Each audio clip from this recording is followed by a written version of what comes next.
to talk to you. Definitely an honor. I am a fan of Lonzo's. Are you, Sylk? Have we met before?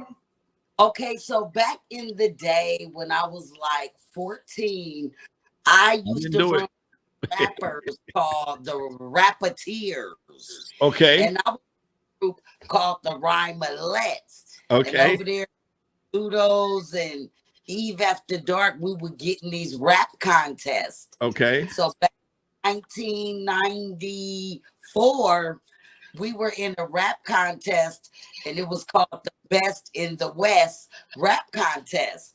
And Okay. it was hosted by you and Ice-T. Okay. And we was at a spot in Compton, and I'm like going back to the 80s. And I'm like, Lonzo is the man. He doing the club. So my grandmother lived at 120th in San Pedro. Okay. So I'm like 16, 17, sneaking all the way, mobbing down Avalon, hole in the wall. I was destined to meet Eazy E. It was just like I was going straight to the cut. Okay. All right. Where'd you live? My grandmother stayed at 120th in San Pedro in some apartments across the street from a big apartment that they used to call the rat hole. So Okay. Okay. Okay. right off the corner on the southeast side. And then the other apartment was the rat hole. But then I actually grew up on 110th and Western. Okay. So I went to elementary with Ice Cube. You know, we all grew up off 110th over there in that neighborhood. All right, that'll work. How'd you hook up with Eazy E? I used to always tell my grandmother on 120th, like, N.W.A, that I gotta meet them. Like, I want to be with Ruthless Records. And the day that I buried my grandmother, I had kept leaving. I got a hold to Shari Henry. Shout out to Miss Shari. I got a hold to the phone number, and it just said Eazy E assistant. So of course I was very determined. I would just call that voicemail, leave freestyles, and freestyles he never responded because I was more of a hip hop intellectual type of rapper. I was trying to be the gang. So I buried my grandmother and I'm frustrated. I'm like, always promised my grandmother I'm getting with Ruthless Records. So that day we buried her. We came from the cemetery. We at the house having a repast. I checked my voicemail. It was Eazy E. He responded because on this particular freestyle, I dissed him. The other ones was Lyrical Miracle, no callback. When I called him a little punk mother, a little bitty D, and I didn't want to F him, and nigga, you ain't shit. That got the call back. Hold on. This is getting good. Hold on, well, you breaking up a little bit, but this is getting real good here. Man, that's how I got with the good old label. Hold on. You broke up a little bit there.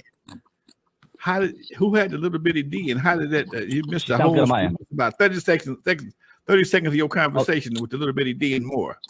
Right. Okay. So, you know, I was always articulate. So I'm hip hop, lyrical, and those messages didn't work. But the minute I was angry from burying my grandmother, get back to the house. So I dissed him. And that's the record, the freestyle that got his attention. Cause I'm like, you ain't shit. You a trick with a little bitty dick that, you know, I went hard on him. Called him a punk, a fake gangster. And next thing you know, about an hour, I got home. I checked my voicemail and it was Eric saying he was going to send Rhythm D over to pick me up to go to the house in Norwalk. Okay. Went to the house. I love that story. Freestyled in person. I went to the house, freestyled in person, and next thing you know, I was offered the record deal. Wow. All that from a diss. Now, Eazy had a vision of having a girl gangster group, right? Right. Yeah, that was us.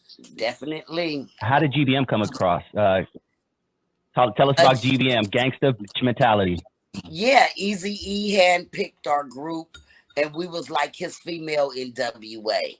He, heard all my voice messages, called me. I went over to the house in Norwalk with Rhythm D. He told me to rap on the spot. He liked my energy. He was like, "You want to be with Ruthless Records?"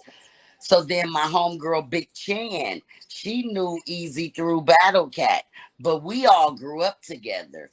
Me, Chan, Diamond, and T Ski, but we weren't a group.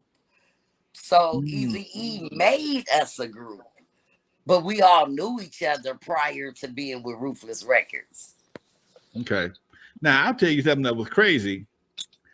My boy sent me your video, and my boy Chill is in the video. Right.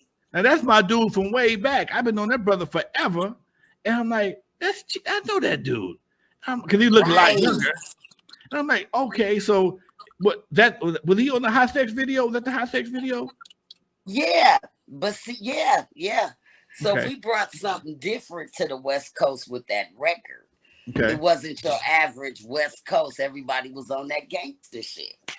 Right. But I had outgrew the gangster shit because Eazy E was gone, Tupac was gone, and I just was like, I'm a mother now. I got to start carrying myself different if I want to survive in South Central. Okay. Did go ahead, Dusty. I'm sorry. Yeah, no, it's all good. Your story is very deep. So let's take it back just a little bit, because I want to go back to the hippity hop time with you doing your lyrical miracle stuff. You were a fixture, or you spent a lot of time at The Good Life. Can you did your history. Tell us about those days, before you got signed, and some of your experiences? Yeah, sure. I know. My girl, do it. Talk to us. Can you hear me? Yeah, you can't see you, but we hear you. Can't see me. Can't see you, but we hear you. Wait a minute, we gotta fix that. I got the camera all over the places. Okay. Can you see me now? Nope. All we see is black. There you go. Yep. Now I see. All right, there we go. So me and my homegirl Diamond, shout out to MC Smooth, MC Trouble, and the Layer Rage. We used to call ourselves the female teachers of hip hop. So we was like going down there with the Good Life and the Project Blow, and we was just really MCs back then. And I never forget there was like certain times